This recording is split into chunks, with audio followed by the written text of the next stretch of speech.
আপনি যে এমপি হয়েছেন এই এমপিটাও বৈধ না। ক্ষমতার অপব্যবহার করার কারণে কিন্তু এটা সম্ভব হয়েছে। জুলাইকে আজকে তারা বাপদাদার সম্পত্তি মনে করে, ক্ষমতার সর্বোচ্চ ঘিটা তারা খেয়েছে, তারা ভোটে বিশ্বাসী করেন না।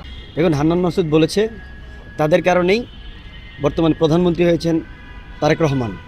এটি সম্পূর্ণ ডাহা মিথ্যা কথা। এটার কারণ হলো জুলাই অভ্যুত্থানে যারা সম্মুখ সারির যোদ্ধা ছিলেন তারা কিন্তু একক স্টেক হোল্ডার মনে করে জুলাইকে কুক্ষিগত করেছে।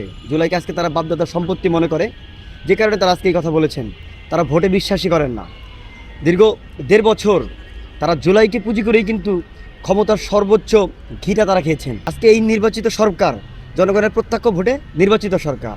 এখন আপনি যদি এই ভোটকে বিশ্বাস না করেন, যদি আপনি মনে করেন যে আপনি প্রধানমন্ত্রী মেকার, আজকে আপনি প্রধানমন্ত্রী হয়েছেন তারেক রহমানকে আপনি বিশ্বাস করবেন না, তাহলে তো আমরা ধরেই নিব যে এখানে আপনাদের একটা ষড়যন্ত্র আছে। কারণ আপনারা জনগণের নির্বাচিত ভোটেই কিন্তু আজকে আপনার বিরোধী দল আসছেন।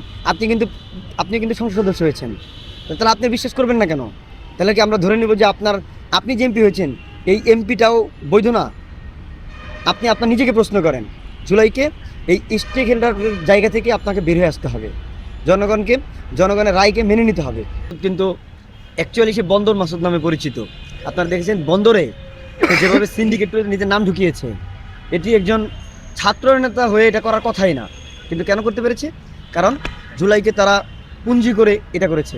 আজকে জুলাইকে পুঁজি করে সে একটা জায়গায় লাইমলাইটে আসলেও তার সম্পর্কে তার স্থানীয় লোকজন কিন্তু ভালো জানে তার পারিবারিক অবস্থা কেমন ছিল, বর্তমানে তার অবস্থা কেমন। এটি কেন সম্ভব হয়েছে? কারণ ক্ষমতার অপব্যবহার করার কারণে কিন্তু এটা সম্ভব হয়েছে। আমরাও ছাত্র রাজনীতি করি, দীর্ঘ 17 বছর স্বৈরাচার বিরোধী আন্দোলনে রাজপথের সকল আন্দোলন সংগ্রামে কিন্তু আমরা রাজপথে ছিলাম। আমাদের দল ক্ষমতায় এসছে, আমাদের পরিবর্তন কতটুকু হয়েছে যারা ছাত্র রাজনীতি করে। কারণ একজন ছাত্র রাজনীতি যারা করবে, শিক্ষার্থীদের দাবি আদায়ে তারা পাশে থাকবে। আজকে তারা নিজেকে জাতীয় নেতা হিসেবে আবির্ভূত করেছেন, কিন্তু জাতীয় নেতা হিসেবে আপনি আবির্ভূত করেন, জনগণের জন্য কথা বলেন, সেটাকে অ্যাপ্রিসিয়েট করবে মানুষ। কিন্তু যেই ভাষায় আপনারা সরকারকে সমালোচনা করেন, পরিপূর্ণভাবে এটা জনগণের বিরুদ্ধে কিন্তু যায়। সেই ক্ষেত্রে তাকে অনুরোধ করব যে আপনি আপনার জায়গা থেকে দায়িত্বশীল আচরণ করবেন।